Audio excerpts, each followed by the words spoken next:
For professional advice with a personal touch, consult Fuller Landau, Chartered Accountants and Business Advisors. Click on flmontreal.com. 7:06 on CJAD 800. Welcome to today's Entrepreneur, presented by Fuller Landau, a program about the entrepreneurial spirit that drives Quebec business. My name is Dan Delmar, along with Fuller Landau's Josh Miller. Hello, Josh. Hello. And we're talking baked goods today. It's very exciting. And we have from Bar À Beurre, the butter bar, which sounds delicious, Vanessa D'Amora. Vanessa, welcome to today's Entrepreneur. Hi, thank you for having me. Thanks for coming in. So let's begin with, of course, the most obvious question. Tell us about Bar À Beurre. What do you do for a living?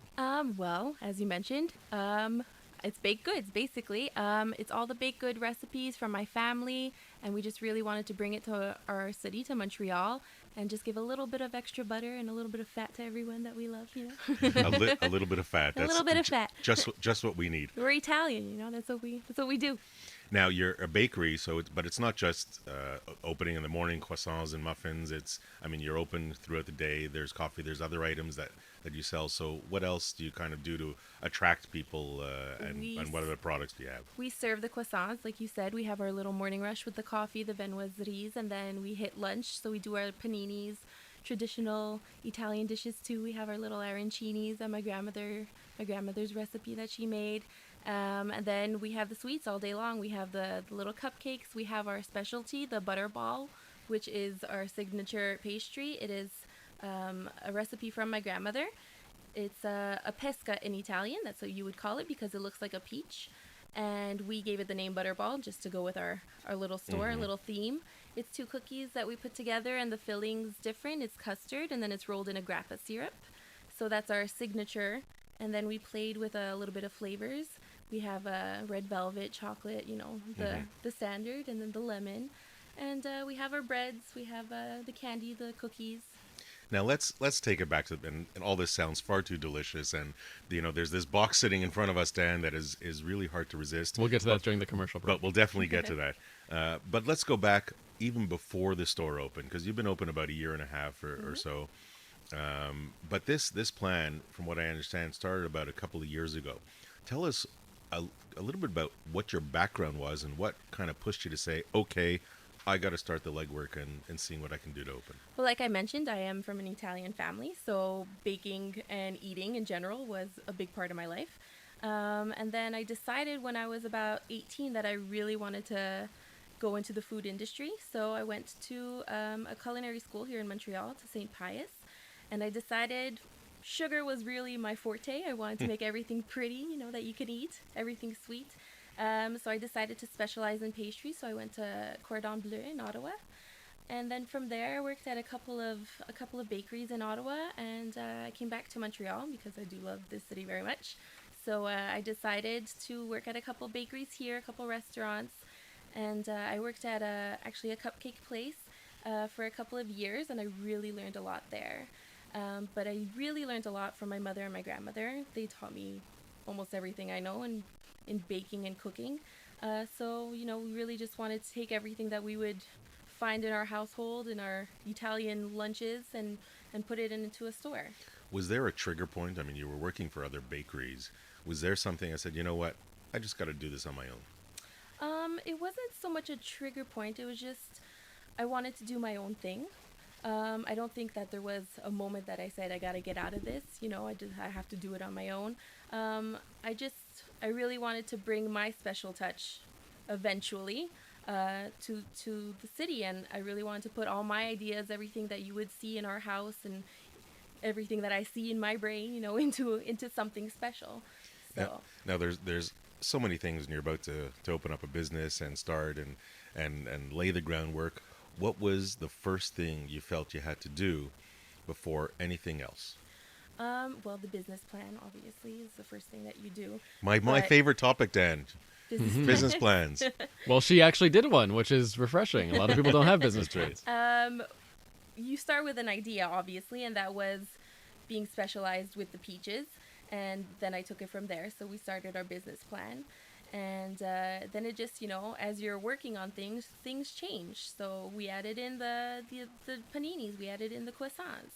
But yeah, it started from there really. So when you're working your business plan, I mean, your background, I mean, I'm sure there was, there's the product side of it, which you were very familiar with, and that's where your passion lies, certainly with the sweets and Exactly. the sugars.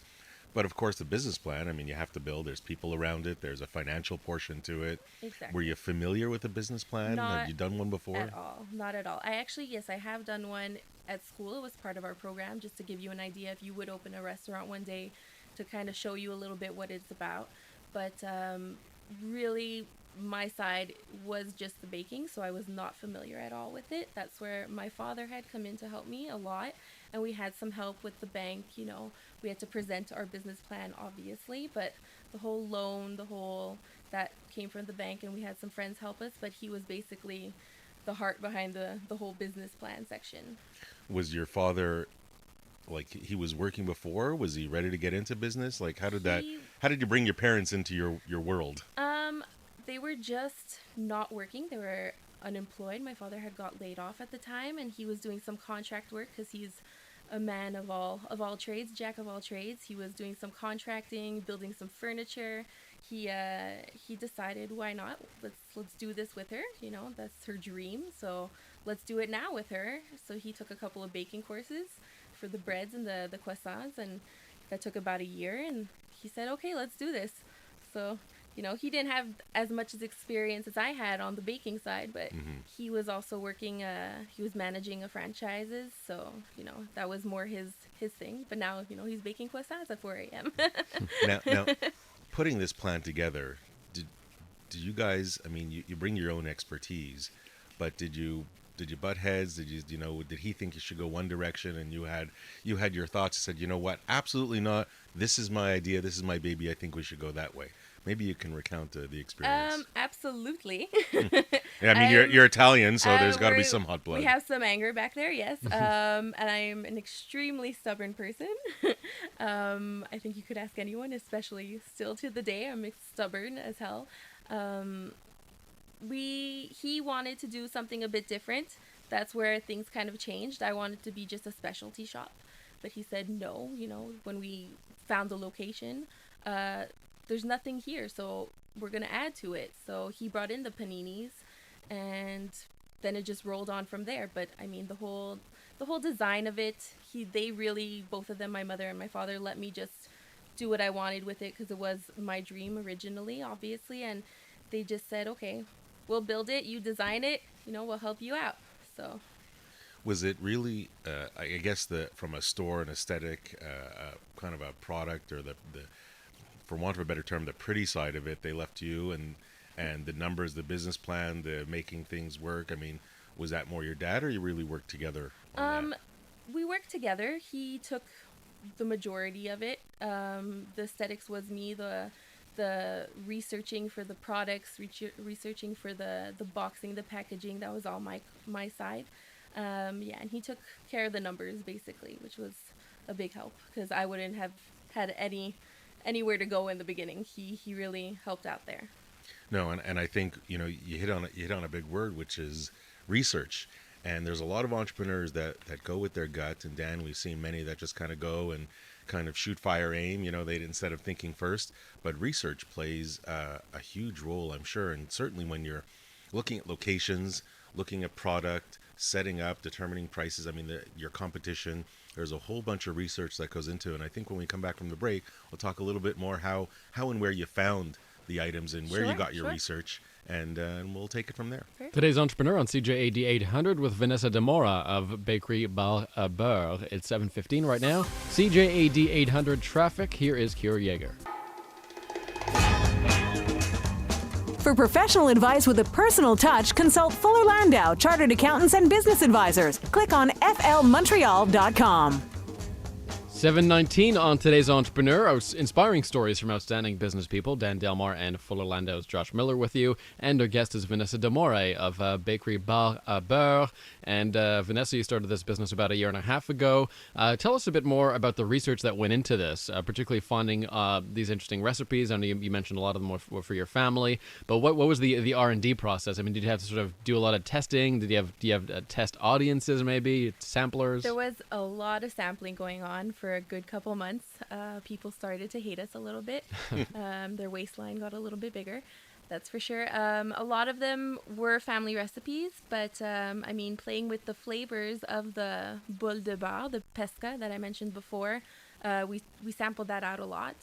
But other than that, we really just go with the flow, see what the customers like to, if something's not working, we'll change it. But the standard, the original ones are always there, obviously. Research-wise, for the packaging and the packaging, the products that we carry, that was a bit longer. I really put a lot into the look of the store and to the way that the things fit all together. So the cupcakes have to fit into the same boxes as the peaches, all that kind of stuff. So that was a bit longer. It was a bit frustrating, but Did you do that yourself? Did you outsource? What kind of help did you have with that? No, I did all of that myself. I kind of went around. Obviously, our city. We also visit New York quite often because I like to see the trends that are coming out, the new colors. What's hot, what's not. But the whole packaging, I really took that all upon myself. I really wanted to have my look on that. And do you kind of look at your competition too to see what they're doing so that you can be a little bit either different or see what works or what doesn't? Of course. You want to see what's working. Obviously, I want to keep a certain line of pastries in the store, but you want to see what's new too. So there was that whole cronut phase that was going on. So we dubbed our cronuts croix beigne, so we kind of jump on the fashion boat, the trend boat. But we do go around. We see what's happening in our city and in the bakeries and the food industry. Something you always have to keep up with. Now, part of being retail and part of your research, I mean, it's all about location. You got to be in the right spot or hopefully find the best spot because foot traffic is important. Tell us a little bit about your experience in trying to find that best location and how you ended up where you are. It kind of we ended up really lucky. My father had stumbled upon the place actually. I wanted something more in the plateau area, but he was just driving around one day and he found this cute little shop in the Old Port, and he said, let's go look at it, And we went back and forth between two places, which one of them was the one that we're at now. And we sat in the car, we did the whole 6 a.m. sitting in the car, see if people were walking by, like little creeping it out a little bit. But, you have to really make sure that there's people there.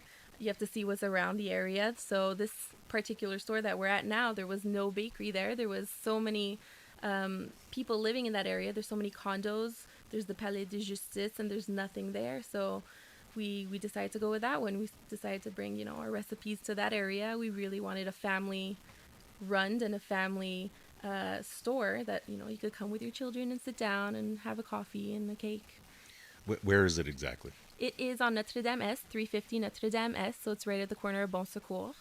And it's right next to the Palais de Justice. It's not that far. So there is a lot of foot traffic. There's a lot of businesses around there. There's a lot of condos. So we're happy with the results so far. And coming up on today's Entrepreneur, we'll talk a bit about the hours. Yes. And the people involved in Bar À Beurre. That's coming up next at 7:23.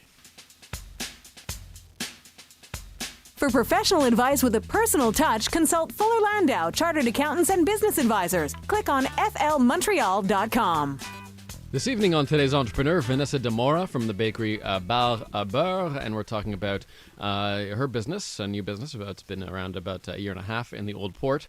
And the first thing that I always ask people in the food industry is the hours. The hours tend to be really crazy no matter where you are in the food industry. Are there very, very late nights or early mornings? And I guess in the case of bakers like Vanessa, very early mornings and long days. So tell me about your day and how you balance that work-life situation. Well, we are there at 4 a.m. So I'm there from 4 a.m. to about 6:30. 6:30 p.m. 6:30 p.m., yes. Almost 6 days a week, sometimes 7. It depends the day, who's sick, who's not, obviously. Okay. But it is rough. In the beginning, it was super rough. We did not have a social life at all. My father is there in the morning with me. My mother comes usually halfway through the day, gives us a little break. We can nap a little bit, But the social life in the beginning was rough, yeah, for sure. Friends come to see you. they sit down, you know, they give us a little break too. It's nice when people come to visit you. They give us a break and a reason to sit down because we're usually running around hectic, you know, always something to do. But the first year was rough, and now it's getting a bit better. You got to be in bed by 9 o'clock or you're exhausted the next day. And we're slowly getting there. We'll have dinner at the store sometimes, you know. We're already downtown, so you'll go out, but we take turns. Does it now that you've been around for a little while, as when the staff or your human resources that have been there longer, makes it easier for you to step back a little bit? They're trained, they understand what to do. Yeah, for sure. When you have a staff that's been there a bit longer, you trust them more. So we'll get to leave the store during the day sometimes. You know, we could run some errands. It's nice to have people that you know what they're doing, so you won't be stressed out as we were in the beginning, because you want everybody to do everything perfect. You want every client to leave happy. You don't want someone to serve somebody rudely or make a sandwich that wasn't the same as yesterday, you know, because people come in and they like their routine and they like seeing that happy face. So you want to make sure everyone's trained properly. So for sure that helps a lot, you know, socially too, because we could leave our staff there now. Are you rigorous or with your training? Do you have a set kind of formula or policy that somebody comes in and there's, you know, we know that they have to know A through X and... Not so much. I was very familiar training people in the kitchen-wise.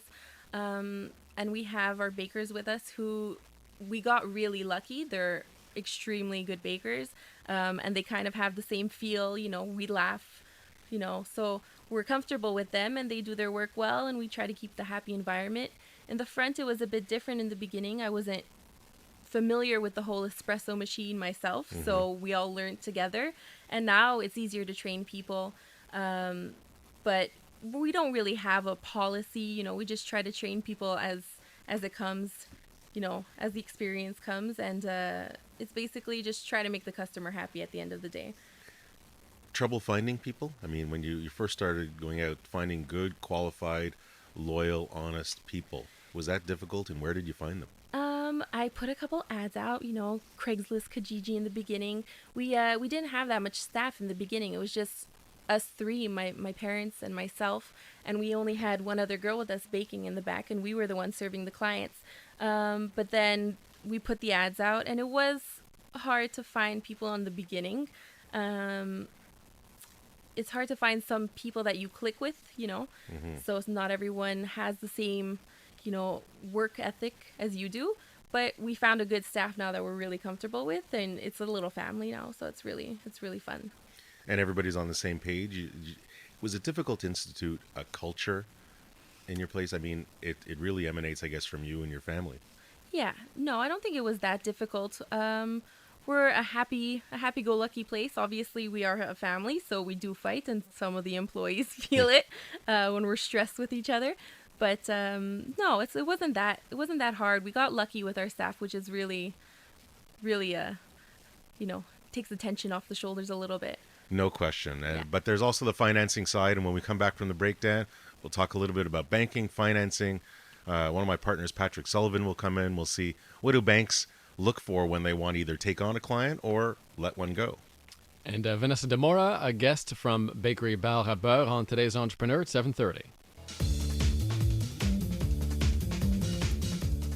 For professional advice with a personal touch, consult Fuller Landau, Chartered Accountants and Business Advisors. Click on flmontreal.com. 7:35. Welcome back to today's Entrepreneur, presented by Fuller Landau, a program about the entrepreneurial spirit that drives Quebec business. Dan Delmar, along with Fuller Landau's Josh Miller. And Josh, a delicious treat this evening. We have Vanessa D'Amora from Bakery Bar À Beurre and her goodies here. We have the cupcakes and the apricot. It's just not fair when you haven't had dinner yet and they're all sitting in front of you. I'm trying to hold back here. But we were talking just before the break about finding your location. Now, this is your first venture in business, your first venture in a location. Is it your first time negotiating and signing a lease? It was, yes. It's a lot more than I expected. There's a lot of back and forth because you want to make sure you're happy with it. We had a real estate agent with us, so that helped a lot too, because I think we wouldn't have been able to get everything that we wanted without a real estate agent. We had to sign actually longer than we wanted to because of our bank loan that we had. But it was a lot of work. It was a lot more than I expected the lease to be. Was there anything that, for the next lease in another 3.5 years or so, was there anything that stood out that you learned from that you say, you know what, I got to make sure I keep my eye out for that next time? For sure. Business taxes and all that, particular things in the building that you need fixing, what to negotiate if you do need fixing, that kind of stuff. Now that you're there and your location, we haven't touched upon it yet, but marketing has got to play a role. You're a retail establishment, and you got to make sure that feet and mouths and wallets walk through the door. How did you do that when you first opened? I mean, what was your plan when you first opened? This business is really word of mouth, I think. So you want to make the mouths that come in happy, and they'll tell their friends. But there was a lot of condos around, like I mentioned before. So we did a send out of postcards to start off with. Just basically come in and get 25% off your first purchase. We didn't really do the whole advertising in the magazines and the newspaper. We did do a Groupon recently. So that really helps because it gets the people from further out that don't necessarily live in the Old Port or in the downtown area. So we got a lot of, those families from the suburbs who found us from the Groupon. So that helped out a lot. What about website? Did you concentrate on your website? We did. In the beginning, it wasn't really something that was as important to us as just, starting off the store. But we did set up our website about 3 months in because people were asking a lot of questions. They wanted somewhere to go to look for things. So I actually did the website myself. I liked that it was a little bit my style, my design. It might not be perfect, but, it's there. It gets the information that you need. So yeah, we didn't really do that much advertising as far as that. It's really, we want to make people happy so they'll tell their friends. So now, but as a retail store, part of the advertising is their experience when they walk in, and not just the food, but the service as well. Yeah. So is that something you've also concentrated on and try to, I guess, train your staff that say, you know what, this is a really personal business. You got to understand the client. Yeah, for sure. I think they feel that our heart is into it, so our staff knows, this has to work for us. Obviously, we want it to work. Every client has to be treated 110% perfectly. As the products in the back that we are making, they have to look perfect. They have to look the same, quality control as well. We have, a certain look to our store. So just the music, the atmosphere is something that we expect to be the same all the time too. As far as that, I mean, I think our staff knows, treat everyone the way you would want to be treated as well. Now, I understand you also do some catering. We do. How did you get into the catering, and what kind of, marketing, or how do you get the word out for that? Catering actually started this year. We didn't start off right away with it. We noticed that there was a lot of offices around and a lot of families, and they don't necessarily cook in our area, which is something that we got into. We want to get into the prêt à manger a little bit. But people were asking us. It wasn't even something that we decided to do on our own. They were just, they were asking for catering. So we did a couple of Christmas parties, and basically it's off our lunch menu. So you could pick what you want, or just even the croissants. We'll do catering in the morning. We'll make everything miniature because we all like finger foods. You're not eating as much, You feel that you're not eating as much anyways. But basically we also do custom menus. So you could come and talk to us about it, and we'll try to make you as happy as you can be. Is that something, you mentioned the business plan at the beginning versus today. How much did you deviate from kind of your products and your service offering from a year and a half ago to where you are today? Almost 100%, I would say. Everything changed. Everything can go wrong and everything can change when you're opening a business, is what I found out. We were going to start off just with the Bar À Beurre, and now we're, a lunch place, a hot spot in the area for lunches. So it completely changed. Now, what about getting the word out? And I mean, you have so much product. How do you know how much to make on any given day? How do you know what to start out with? Where did you learn the quantities to put out there? That's something that you really have to feel out. I think in the beginning, the first day, I remember we made way too much because I think we were just overexcited, and obviously we were a new business, so we didn't know.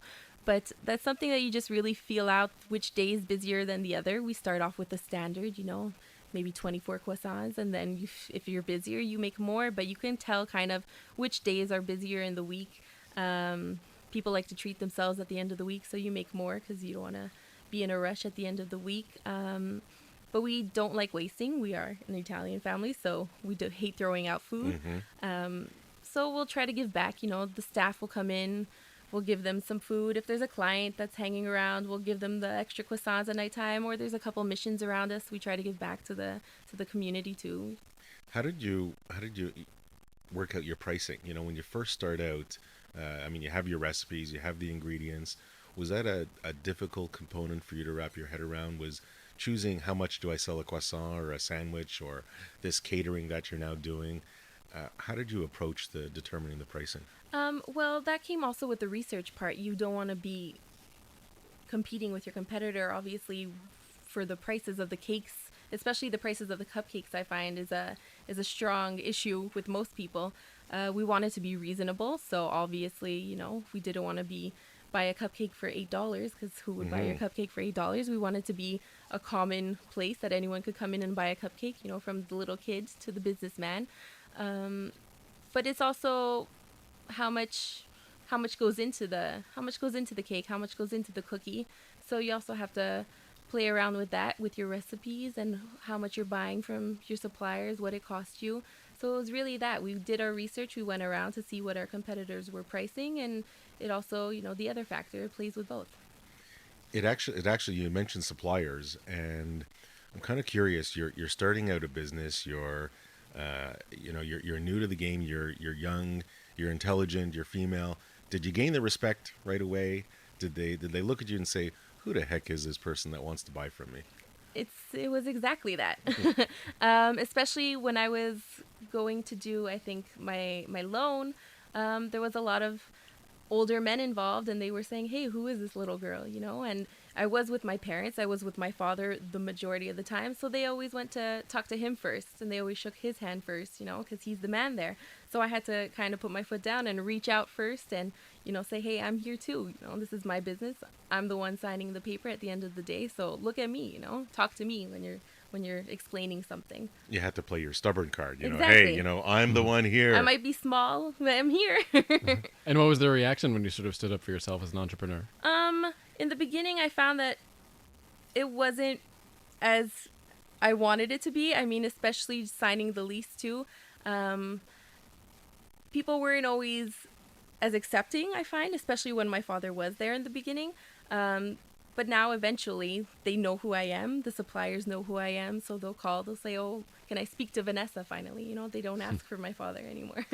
And in dealing with the bank, was it a long process? Did they ultimately accept it's a business plan, it's a new business. Yeah. So they have to kind of take you and understand management and what your background is. Was that a difficult sell? I wouldn't say a difficult sell. They explained things. I like that they kind of went into more detail. It was a long process. There was a lot of paperwork. They went into detail, and I think I needed that because it was my first business plan. It was my first loan, so I really liked the fact that they explained everything. I don't think they were, just talking to me as a little girl. Eventually, they realized, hey, this is her business, so they really took the time, and they gave me the help I needed. And I think, banks certainly have changed their tune and their flavors over the years, but there are definitely things they look for when they're taking on a new client, and sometimes when they want to kind of get rid of a customer as well. So we're going to bring Patrick Sullivan into the discussion. He's consulted with banks for many years and kind of get his take and challenges for entrepreneurs in that respect. All right, dealing with the banks next on today's Entrepreneur, 7:45. For professional advice with a personal touch, consult Fuller Landau, Chartered Accountants and Business Advisors. Click on flmontreal.com. 7:48 on CJAD 800. Welcome back to today's Entrepreneur. Vanessa D'Amora is our guest from bakery Bar À Beurre. And we also welcome back Patrick Sullivan, trustee and partner at Fuller Landau, to talk about banking. And we're, it's Vanessa's business started about a year and a half ago, and we're talking about her experience and her getting in and trying to sell the bank or going with a business plan. So Patrick, I know you that you've had a lot of experience with banks consulting and going into their customer to tell the bank, is it a good deal? Is it not a good deal? So maybe you can kind of tell us, when they're taking on a customer, new business or otherwise, are there certain things that they look for or certain things that they don't want to see? Good evening. Yeah, obviously bankers, when they are looking at a new transaction, there's a number of things that they're going to be looking for. Obviously, the quality of the management is probably the first top priority that they're looking at, and then they're going to look at the business plan. They're going to want to see, okay, what is it that this business is going to require in terms of financing, and how can we do it to make it happen for them.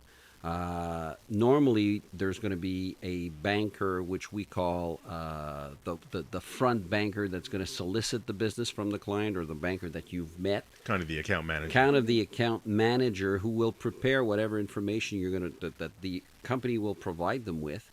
And then he's going to do what they call a write-up on the business and the business plan and the financials. Submit that to backstage people, which are called the credit people. That's where the questions come out. Credit people do not know the business. They're not there to visit the clients. They're there to look at numbers. So they will crunch those numbers and come back with questions.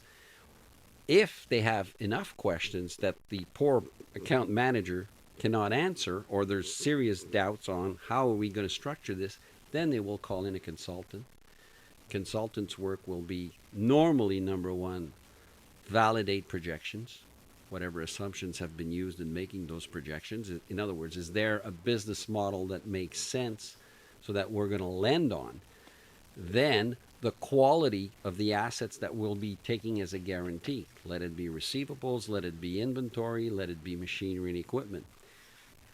All of this is to make it happen. In other words, how can we finance the deal so that it is structured in a manner that the business will be capable of operating within the financing that will be authorized? I know that you can't really apply a general statement to all businesses because everyone stands on its own. But are there certain ratios that the bank looks at, whether you put in your own equity, whether they're looking for a certain amount of assets to back their loans? What kind of percentages or ratios do you normally see? That's a good question. Actually, the ratios will differ from one business to the next. It would also have an impact depending on who's doing the financing. If it's a traditional bank financing, if it's a venture capital, if it's quasi-equity, it really depends on the nature. The formulas may vary from one bank to the next in terms of what do we want in terms of shareholders' equity. Well, is it 2-to-1, 3-to-1? Depending on the nature of the business, that will have an impact on the ratios required. Certain lenders, if we look at asset-based financing, will not necessarily look at any of those ratios. They're just going to lend strictly on the asset side. So it really depends.